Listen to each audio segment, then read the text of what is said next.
everybody.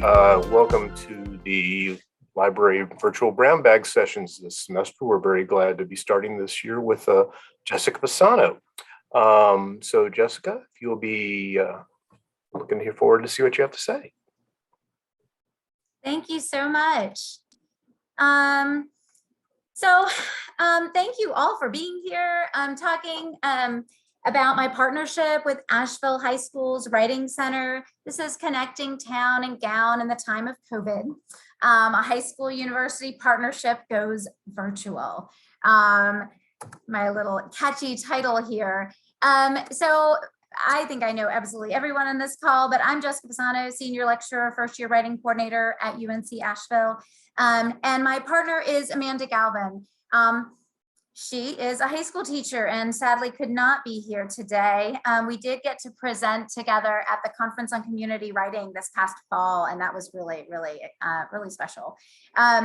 She is an English instructor and Writing Center director at Asheville High. One of the things that we've kind of thought about and talked about a lot is kind of some of the similarities between our institution. Obviously, UNCA is a small public liberal arts university. Asheville High is a public high school. We have approximately 4,000 students. They have about 1,500.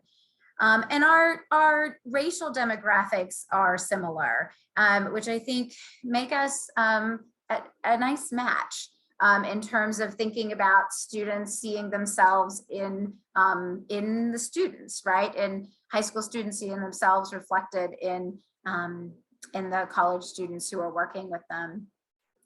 So our partnership goals to provide college students the opportunity to develop interpersonal communication and writing skills that they learned, and to apply the writing skills learned in first year writing class. To give high school students support with writing and also mentoring from college students.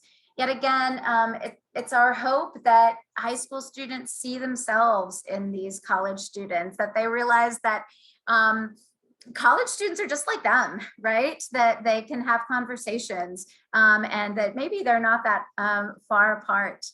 To create opportunities for secondary and university educators to engage in professional development together, discussing and addressing the needs of their community.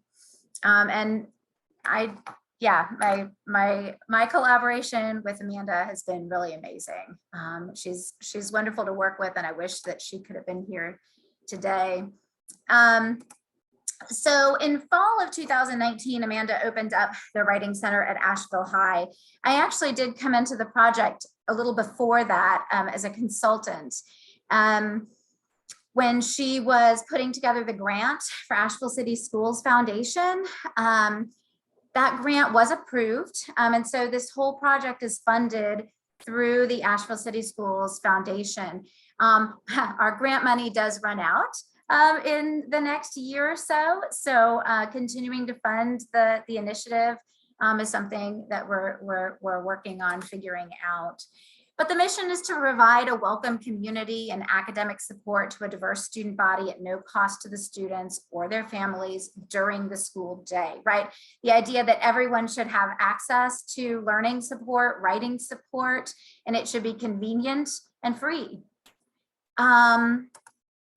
So that was fall of 2019. And Amanda really opened the center in a very limited capacity. She had a few paid staff who were running sessions with students that fall. Spring 2020 was the semester it was all supposed to get off the ground. In January, I started training my first year writing students to be writing coaches. And in February, the students started coaching. And then in March, you guys all know what happened. COVID hits and both schools shifted to remote instruction.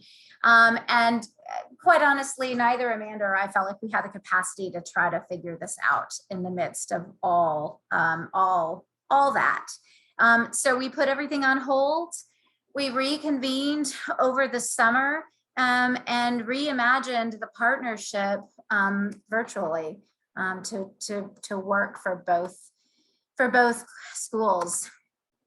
So that first year, that was fall 2020, spring 2021, we paired high school students with first year writing students via Google Meet. We had over 540 appointment requests that first year. 70 repeaters. So the same student coming back to the Writing Center more than once because it was working. About half of the students, a little less than half, were ninth graders. About half, a little less than half, were 12th graders. And the last 10% was combined 10th and 11th graders. And there's definitely reasons for this. Amanda teaches ninth grade. And so she is pretty, she's able, I think, better able to market and promote the Writing Center among her colleagues in the 8th grade. Also, I think there's just the idea that ninth graders really need that extra support. We'll see how that goes. I currently have a ninth grader at Asheville High in Miss Galvin's class. So this should be an interesting semester. And then 12th graders, the majority of 12th graders, seniors, were working on things like college essays, right? Scholarship essays. So there's a lot of interest in coming back to the Writing Center. I think it's interesting to think about how we might reach those 10th and 11th graders. There's times that I wonder if we have similar issues here at UNCA, right? We tend to focus our writing instruction in the first year, and then there are these wonderful capstone courses in the senior year, maybe not quite so much support in between. I just reached out to Robert Bell and Brennan Beresford to see if UNCA's Writing Center percentages match this at all. I don't know, but I'm interested. Most of the subjects were English, so they were mostly coming for help with their English class, and college essays, scholarship essays. Yet again, another kind of thing that Amanda is working on really is how to promote the Writing Center more across the curriculum and not just in English classes. And then last spring, we were able to do a combined UNCA Asheville High School Learning Circle. Amanda and Brennan Beresford and Robert Bell and I all read Writing Centers in the New Racism together, which was a really awesome opportunity for us to not only read and discuss, but also talk about some of the things that we're seeing in our own classrooms and in our writing centers. So I wanted to talk just a little bit about how I prepare students to coach in Lang 120. This change in curriculum to add this collaboration necessitated for me a shift in my writing curriculum, and I really moved towards a writing about writing model. This is a model in writing studies that really holds that in order for students to learn about writing, we really need themes that focus on writing, right? So students, when we read together, all of our readings focus in some way on writing, right? We read scholarly articles about writing. We read memoirs and personal narratives where people are talking about writing and experiences with writing. We read chapters from the Bedford Guide for Writing Tutors, right? So all of our curriculum really has to do with writing, and most of the assignments as well in some way or another. We have a mock session and a Q&A with UNCA Writing Center consultants.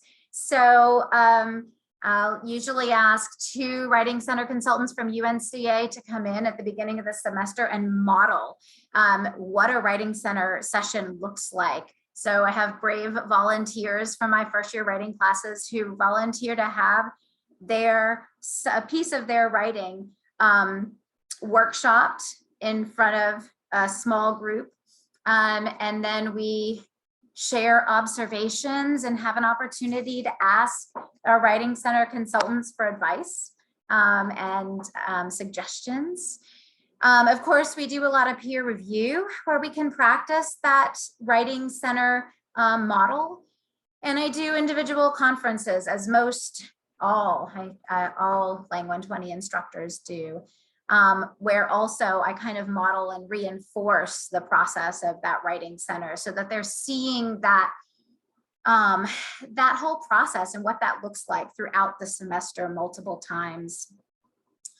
I also do a lot of style practice and play in my class. I call it play because often we'll take sentences and just play around with them, add them to a Google Doc or some kind of shared document. But when we're thinking about things like comma usage, right? Or how shifting the structure of a sentence might shift the reader's focus or attention in the sentence, right? So these are things that, of course, I'm hoping might help improve their writing, the students' writing. But we're also talking about how we might incorporate these things into our work with high school students, right? How these ideas and this play and experimentation can help them in their work with the students. Something I didn't add to this is we also, at the end of the semester, in addition to their final reflection letter, they create an infographic that might help next semester's writing tutors. So they pick one thing that they wish they had a quick and easy guide to, right? Whether that's writing a thesis statement or reducing wordiness in your writing, or even just thinking through the writing process. And then we share these. I have a website where we share these with each other, and the next semester students can use them in their work with the writing, with students at Asheville High. I had mine take a look at these, the first class period or second class period, maybe this semester. And the ones they gravitated to the most were advice for new writing center coaches, right? They really loved hearing each other's words of wisdom and words of support. And it's a way, I think, to, well, lots of things, make writing real, but also to support each other and to mentor each other in this time when there's so few opportunities for connection. So some feedback from Asheville High students. Amanda takes post-meet surveys. And you can read through these.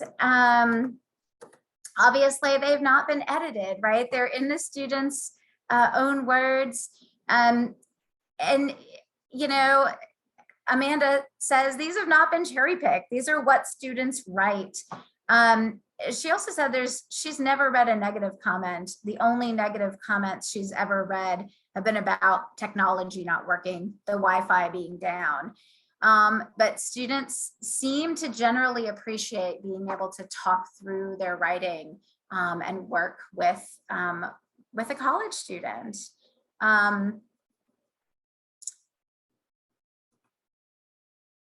I've also got some sample reflections from my students, feedback from UNCA students. These come from their final reflection letters. I asked my students at the end of the semester to write a reflection letter, and the prompt is write a letter to future students taking this course discussing what you've learned about writing this semester and how you've applied that learning in your classes, and supporting your claims by providing specific references to readings, activities, assignments, etc., that demonstrate your development as a writer. I've intentionally left out the suggestion that students talk about their writing center work because I wanted to see if they would talk about it. And when I coded fall 2020 and spring 2022 reflection letters, 70% of students mentioned it without being prompted, which I was pretty excited about. Of those, 87%, the comment was something about having learned something about writing through coaching, improved their own writing through coaching. 33% mentioned that they just enjoyed it, that it was fun. 20% talked about gaining a better understanding of the writing process. And then 13% learning about giving and receiving feedback and gained confidence and leadership skills. And I think that's especially interesting to me in light of some of the data that we've been seeing from the continuing student surveys at UNCA, which suggest that our students don't really see themselves as leaders, that they tend to be a little less confident in that kind of work. So I'll share just a few quotes from their reflections. And these really are kind of characteristic of the types of things that I see. Behaviors which I thought would help my high school advisees would apply equally well to myself in the context of my own meetings. I feel as though this helped me get more out of in-class instruction and that the lessons learned will prove useful even beyond the walls of the classroom. I really like that they were making connections between the communication skills they were learning and their lives, right? That this isn't just an academic skill. It was definitely weird to have high school students come to me for help with their writing because I never saw myself a good writer. And this is something I hear over and over again from students. I know those of you who teach Lang 120, almost no students come into my class saying, yeah, I love writing. I'm a great writer. It's typically, well, I'm not really very good. And I'm really struggling with writing, but I'll work really hard. So this is a common theme, or good enough to tutor students in writing, but that's not really the point of service learning. The whole point was to be on the same level as these high school students and be able to relate to them, being able to see eye to eye, and having both parties understand that pretty much everyone sucks at writing is a huge part of it, right? I loved that shared experience. During the tutoring sessions, I read the students' work simply as one of their audience members and expressed what worked and didn't work. I asked a lot of questions so that the student was aware of what I was able to get out of their writing. After doing this two times a week for 10 weeks straight, I was beginning to ask those same questions to myself in my writing. I put myself in the reader's point of view much more than I did before. This allowed me to see what connections were missing that were vital to understanding my writing. Tutoring kids not only improved their writing, but mine as well. And then I get a lot of comments that say things like tutoring the Asheville High School students was probably my favorite part of the class. Not only did I learn by teaching people, but it kept me engaged in what I was learning. And I think that engagement, right, is the practical application of these skills that sometimes in college feel so very far removed from real life. So last fall, 2021, this past fall, we continued remote coaching via Google Meet, but now the students were in person at Asheville High, so they could actually go to the Writing Center space and log in on a computer there, but they were still meeting with my students virtually. We also really made an intentional language shift. We really had started out saying tutoring, and we started being very conscious about changing our language to coaching. I think this is for a number of reasons, but one being that I think the word tutor misrepresents the relationship between the first year coaches and the high school students. It suggests a level of expertise, right, that the first year writing students don't have and aren't expected to have, right? I think the idea of tutoring made them really nervous, but the idea of coaching and having conversations felt much more doable. I think also it also helps, that shift in language helps me talk about power dynamics in service learning, right? And in community service work, and how we kind of challenge the fact that we come from a university, which is a really privileged space, into a public high school, and how we kind of navigate that power differential and maybe even try to mitigate it to some extent. And of course, these are conversations we have in class continuously throughout the semester, but that language shift helped. We also started giving additional options for writing coaching. We offered the opportunity of mentoring so that they would stay with a certain student all semester long, rather than just having whoever signed up for their sessions. Some of the college students opted for this, some of them didn't. We tried out some interest-based classroom support, putting students who are really interested in yearbook or speech and debate into those classes. I'll say this was maybe less successful because, you know, it really takes teacher dedication to make having an extra person in your classroom work. And I think right now, just given all the challenges of teaching during COVID, I'm not sure that the teachers were ready for that kind of time and energy commitment. We did a little bit of research in media design. So students who had those skill sets were helping Amanda with social media posts and creating marketing for the center. And based on our midterm report, we're doing pretty well. I think this was by December 16th, we had 271 appointment requests already, with 46 repeat appointments. So we're already, you know, we're on a course to exceed what we did even last year. Of course, there have been consequences of the pandemic and affecting the partnership in ways that I did not predict. Regina Kreiser talked with first-year writing instructors at the beginning of the year, the academic year, and shared with us that 50% of incoming first-year students struggle with mental health at UNCA. And that's the students who have self-disclosed this. You know, for the first time last semester, I had 3 first-year writing students ask for an alternative service assignment because of intense anxiety. The idea of working with a student at the high school made them physically ill. I typically have a couple of students who, for scheduling reasons, can't make it work, and we find an alternative assignment. But this is the first time I had students just so anxious about it that I wasn't going to force this on them.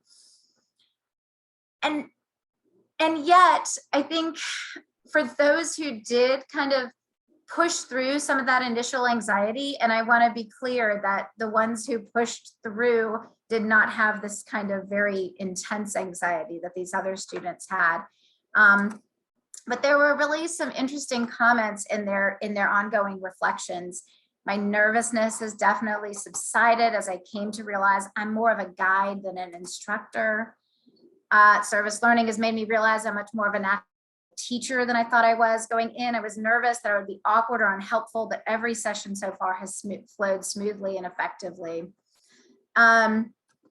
And then this last one I think is really interesting. This student acknowledges that over the course of COVID, I've really felt like my connection to other people has deteriorated. After being exposed to all kinds of people and having nice dialogue with them, I feel like it's really helped me get back on my feet. Even without COVID, being in the way, I'd consider myself a shy person, but being forced to talk to strangers in a way makes it less artificial and helps me come out of my shell. So I think, you know, yeah, I think it's interesting to consider how these connections have impacted students emotionally, especially during this time of intense isolation. So we're here to this semester. I'm adding Lang 396. So these are the These are students, the teaching of writing. So these are mostly licensure students who are also working in the Writing Center at Asheville High. Interestingly, they're just as nervous as the first year writing students. But we'll see how that goes. We may be transitioning to in-person coaching. I just last night got an email from Amanda saying that the Asheville City Schools has opened up the possibility of in-person instruction or in-person volunteering, excuse me. And she wanted to know how I felt about that. And I'm not sure how I feel about it. I'm going to have a conversation with my students tomorrow. You know, it's an interesting time to transition. This was their first week working with students. So, you know, in some ways it feels like yet another transition. And of course, if we do transition to in-person, there'll be the navigating of transportation, which is always tricky for first year students, maybe especially tricky during COVID when students feel maybe less comfortable navigating public transportation. And of course, there's work to be done in supporting in-person interactions, especially with students who perhaps haven't been doing as much in-person interacting over the past couple of years. Amanda is really working to try to make sure that more instructors at Asheville High know about the Writing Center across the curriculum, not just English. And she's also working on thinking about how to make note-taking more effective for her students. One of the most exciting things is that 3 of the students in my first year writing classes last semester were actually hired on as paid staff at the Writing Center. And so they'll now be working at the Writing Center in a paid capacity. They're mostly there for support for my students to take on sessions in case somebody doesn't show up. And they did just such an amazing job last semester, and they're excited to do this work this semester. So I guess my takeaway is while COVID has definitely presented challenges, it's also reaffirmed the necessity of bringing students together to connect and support each other. You know, I think about our work. A lot of you on this call have done work with the first year experience pilot. And it was like, oh, you know, finding ways to help students connect was important before COVID, right? Finding ways to help them connect feels even more important now. And I'll end it there because really, I'd just love to hear from you. As I said at the beginning, I know that so many people on this call have done amazing, are currently involved in amazing community engagement, partnerships and projects. And I'm sure that we can all learn from each other. And yeah. So thank you. Thank you so much.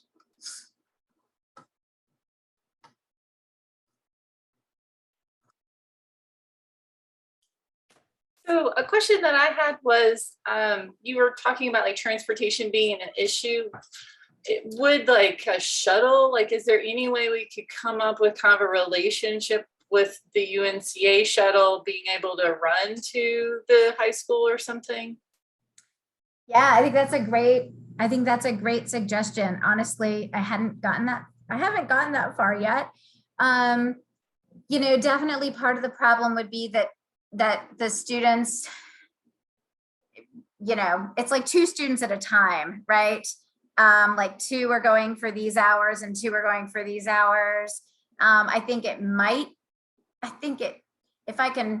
If I can help them to facilitate ride shares, I think that might be more workable. And I think that's what I'm imagining first, especially since this semester, I do have this upper level class in which more students might have access to cars. So that's but that's a good idea, Amanda. If I think it would be more sustainable if they were all going at the same time, but it's like it's based on their availability and the high school kind of schedule as well. But that might be something to look into. Yeah, Tracy. Yeah, I think, well, and thank you. Thank you so much. I also have a high schooler over there. I love these partnerships. And so one question I have kind of prior to Amanda's about transportation is how well you think the virtual sessions are going, and if you think it's really important, and if your counterpart at Asheville High School thinks it's really important to bring people together in person. Yeah, so I know that Amanda would really like us to be in person. I know that the students really seem to want it. I think they're tired of being on their laptops all the time. I think they're really craving that in person, that the high school students are really craving that in-person attention. I mean, obviously, we've been doing it for 3 semesters now virtually, and it's been working. And you know, students are coming back. So I mean, I think this is, yeah, I mean, I'm not sure. My guess right now, Tracy, is that my guess is that we will probably start evolving toward a hybrid solution, right? If there are some students who are just really uncomfortable going in person, I would like to give them the option of continuing to do this work online. And, you know, and I wonder if, you know, I think one of the, you know, I think one of the amazing things about this pandemic, because I'm always trying to find really good positive things about the pandemic, has been that it's expanded, right, our abilities to do things in different ways and to think about how we teach. And I still prefer to be in the classroom, but there's so many things that I learned when I was teaching online that I bring into the classroom now, right? And so what I'm hoping is maybe if there are some of my students who aren't comfortable moving to in person, maybe they can continue to do their coaching online, and maybe there are some students at the high school for whom that will work better for whatever their accessibility needs, right? And so my hope is that moving to a hybrid model will serve more students better, right? And just create options. And I think options are always good. Yeah. For sure. Thanks. I'm going to toss in too. I was also thinking, you know, both and as the solution, not either or. And this semester, I mean, this semester has started, and it's building upon previous online semesters. And rather, I would urge, rather than twisting yourself into pretzel shapes, just change it this semester to be thinking about the future, perhaps to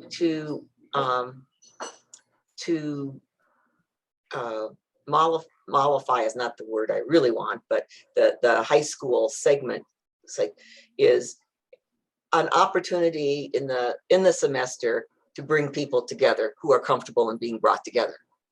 Just a one-time meet your people in person session,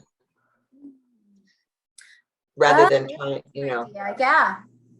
So that's one way I think about it. How active is the Writing Center at the university in all of this? So that's a good question. They definitely have provided support in terms of those mock sessions and question and answer at the beginning of the semester. But one thing I keep on thinking about is, so right now with my teaching of writing course and my Lang 120 course, I'd love to find a way to bring those classes together, right? To have some conversations to maybe help and support each other. And simultaneously, I wonder about having conversations with the consultants in the writing center, and how that might, that might be really cool to get all two classes and writing center consultants together, at a kind of later point in the semester to chat through their experiences and share support. It seems like a lost opportunity. I mean, that's to be doing writing center work without the writing center. I mean, I hear the ways in which you've brought things together, but as a former writing center director, just makes me feel sad that there's not, that there's not even. And honestly, I work really closely with Robert and Brennan, in a lot of different aspects of the work I do on campus. And so it's definitely something that we're in continued conversation about, but I think you're right. I think it's a lost opportunity for our students. Yeah, most definitely. Any other, thoughts or suggestions for me? I appreciate the idea of a dedicated shuttle. That would be awesome. And the idea of bringing the writing center more into the collaboration. Any other suggestions? I'm always looking to improve. I just wanted to celebrate all that you have done. It's really just a beautiful reciprocal kind of model. And I can't imagine the labor that has gone into it, especially with this added shit of COVID. So I just think it's really awesome, Jessica. It's really, I've taught that class before with our teaching licensure students, and they really, really do just kind of bloom through these kinds of, where they get to work with real students that aren't other UNCA students. It's just having a real audience. We know it works. Yeah. And so well done. It's really a lovely, beautiful collaboration. Thank you. I'm wondering how scalable it is. Speaking of how much work it already is, it would be great to have more first years playing that role, particularly because they then see themselves as leaders, they gain confidence. And I see Judy on the call. How much of this are we doing over on the STEM side, especially having first years partner with younger learners? So I had a service learning class that was planned pre-COVID, but then happened during COVID. So there was a lot of pivoting there.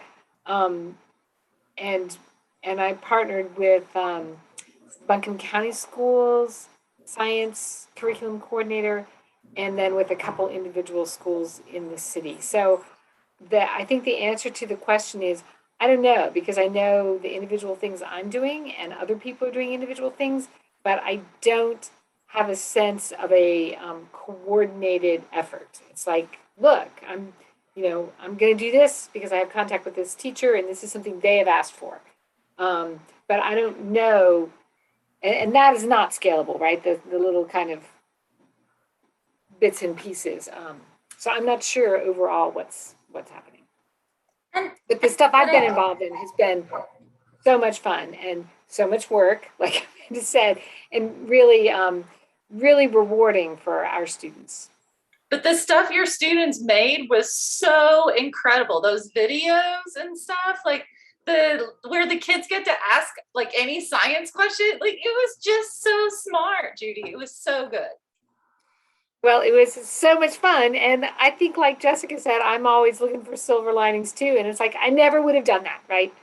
Without COVID. I had all these plans for the In Real Life program, and we were just I had lots of plans to do lots of things with kids, and then we couldn't be near them.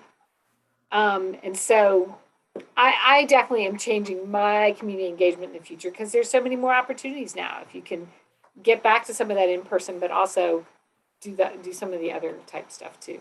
So thank you for saying that. And I guess I want to, Judy, something you said really, I don't know, made me want to respond, Tracy, to your question about kind of growing partnerships. I think that's one of the challenges with, and Amanda, you can probably speak to this better than I can, but I think that's one of the challenges with community engagement, right? Is that they work best when you find a when you find a project that works for your class, that works for you, where you have a connection, right? I've done all sorts of community projects since, yes, exactly, Leslie, like that it grows out of an authentic relationship with a community partner, right? That's something that we look for. I've been on the Key Center Advisory Committee. I was for a long time. And, that's something you always look for in a project, right? Is did it grow out of an authentic relationship? Because I do think that forced relationships, or, saying something like, all Link 120 classes are going to do this particular project, right? I think that they're most successful when it grows out of something that was real and there to begin with. But I think but it also in some ways feels like a missed opportunity, right? That there is a community need and we could be providing these opportunities for students. So yeah, that's something to think about. And already I've got ideas, but I don't know, Tracy. I'll ask the question of everyone gathered here because I'm on the foundation board. Other than continuing to fund the Writing Center at the high school, how might the Community Schools Foundation, the Asheville City Schools Foundation,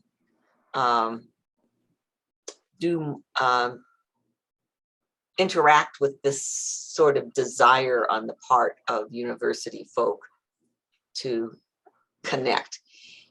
And yes, I'm on the city foundation board. It makes me, there's also, well, there's many more Buncombe County schools than there are city schools, but I don't really know about how things work over there, but I do know something about the city schools. So and we're having a meeting tonight. So is there any wise words, sharp questions that I could bring to the foundation about to move this kind of work forward?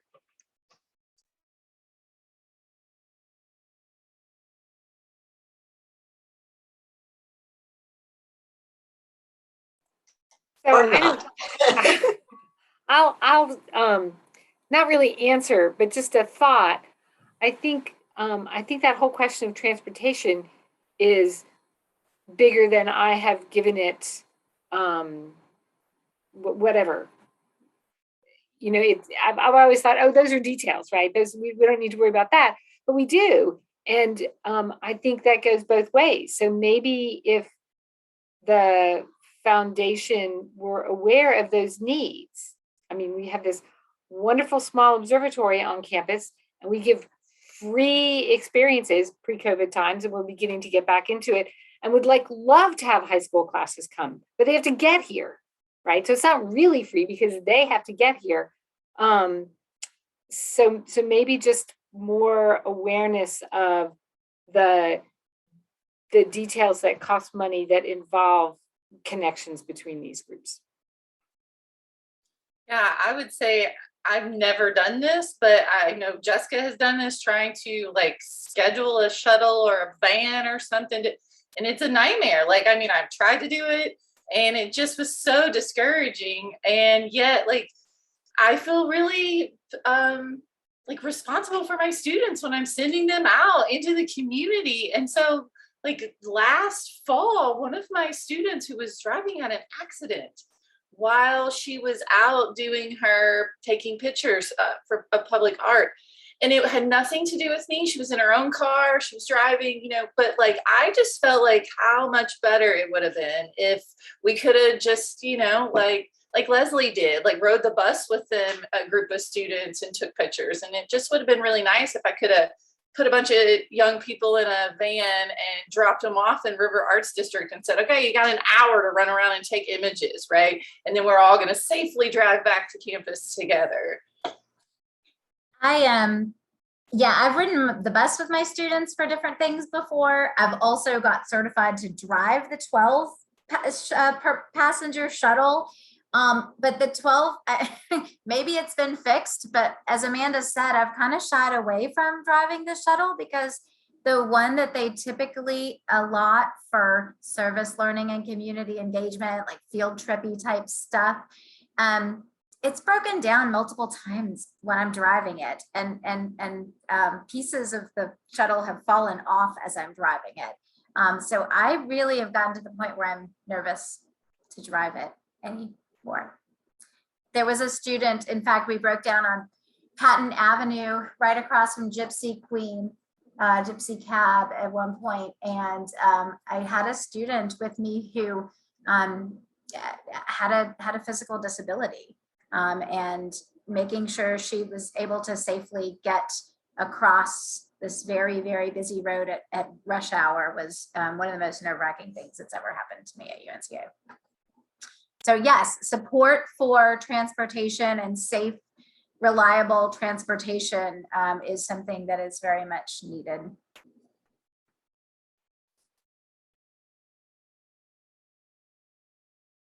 Thank you. That's great. I mean, and I will certainly strongly say teachers should not have to drive. Yes. Thank you, Jessica, for doing what you've done, but no. Teachers have enough other stuff to do. I think we need to get Mary an administrative position at UNCA. That sounds great. I put in Retirement is even better. Sorry about that, Amanda. I put in the chat also like a scheduler, because that's sometimes something that takes up a lot of time for me. And I can't imagine how you're scheduling that, Jessica, but it seems like that could be helpful. Maybe somebody do some of that administrative stuff. So luckily we have, because of this grant, right now, I'm not doing any of the scheduling. I get my students' schedules. You know, we have a form that collects, both students can put in their availability. But then because of the grant, Amanda has paid staff who do the work of setting up students. And like I said, this has been great because it's provided opportunities, employment opportunities for my students, right? So a lot of the kind of administrative work of the Writing Center, the Asheville High Writing Center, is being done by these paid staff, which is awesome, I think. I do know, and I say that our grant is running out, but I do know that Copeland Rudolph has said that she's going to do everything she can to make sure that it has continued funding because it has been so successful. And Amanda and I are both committed to continuing this work. So fingers crossed that can happen. I hope it's okay. I mean, I have a question, right? Like I have a question about my own work. You know, there were moments where I think that this is amazing, important work, and it's helping students build connections. And there are moments when I'm very aware of the added labor and added energy that this takes from students. And especially during this time when folks seem so overwhelmed in general. And I guess I wonder if any of you wise people have any thoughts on how to kind of find that balance between providing all these amazing opportunities for students and balancing their need for less right now, right? To do less and be less and feel like there's less expected of them. And maybe, you know, me and Amanda too.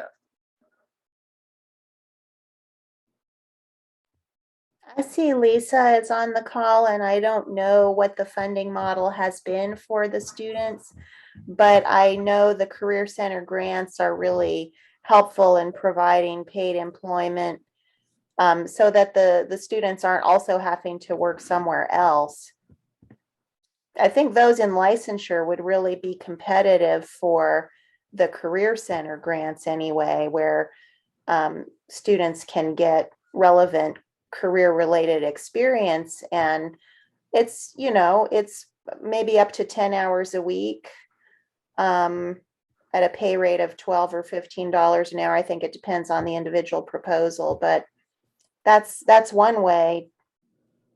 So Tracy, are you suggesting that then instead of designating my class as a service learning class, I might instead try to work something out with the Career Center so that this was a Career Center grant? Because I don't think that the students could get paid for the work if it was a service learning designated course. Right. And it also depends, if these are first years, they probably aren't generally holding down a lot of outside paid work, but I don't know that. That would be interesting to see if they really need the employment part more than, say, the designation of service learning on their transcript. And I hate for those things to be in tension, but that relief for the students could be really valuable. Most definitely. Well, and I have really enjoyed this presentation, and I've just been absorbing.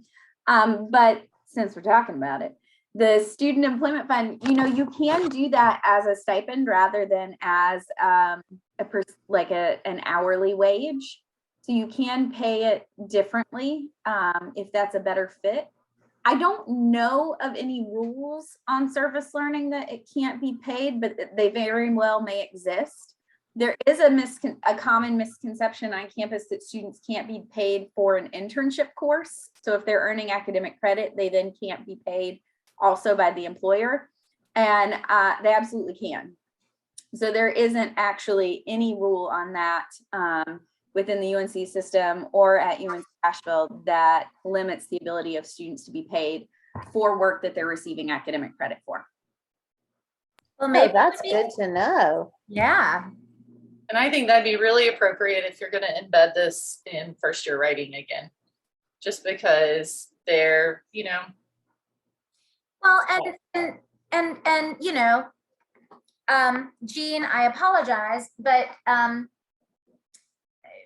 have 2 male students in both class, across both sections. I have 2 male students, and I worry about the fact that this feels like very gendered labor, and very gendered unpaid labor. Two sections. only have 2 men. And they added at the last minute because all other sections were closed. 100% female students somehow or other put into one Lang 120 class. And my teaching of writing. Huh. Well, I can see that. Okay, I sort of see the teaching of writing thing, but that does strike me as very odd for Lang 120. Yeah. Well, Select as to know that it was service learning. Yeah, so they self-selected, and it was all the girls. because it's labeled as a service learning course. That's some interesting data, Jessica. Yeah. I mean, you got to do something with that. Yeah. Oh, actually, I apologize. One student just added yesterday, and he is also male. So now 3. Okay.